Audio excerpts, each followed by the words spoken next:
Ito na yata. Daming tao. Grabe tao, guys. Kailangan siguro pumunta ako dito ng super aga. Like mga alas 6, alas 7 para makahanap din tayo ng magandang spot. Hindi ko talaga ni-expect to. I mean, alam kong sikat tong coffee na to pero hindi ko alam na ganito karami yung makikita kong tao. So yan, mag-aantay lang ako ng queue dito, guys. May free tea rin nga pala sila, guys, dito. Medyo gutom na ako, guys, at hindi na ako makapagantay. Kaya titikman ko na lang muna tong egg habang mainit-init pa. Medyo half cooked siya rice na egg.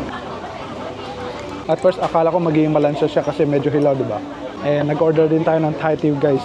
Sana hindi masyado matamis. Pero crush ice naman din yung ginamit nila eh. So authentic. Ang sarap nito, guys. Gusto ko siya. Pero sayang lang, sabi nila wala na daw yung patong ko, ubos na daw. Yung pa naman talaga yung pinunta ko rito.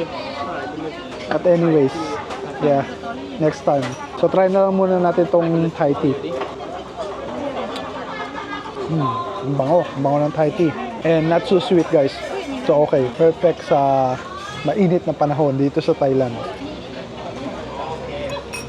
Daming protein nito, guys. Malaking egg eh. Mahigit sang oras ako nag-antay, grabe. For this. Dapat masarap to, guys.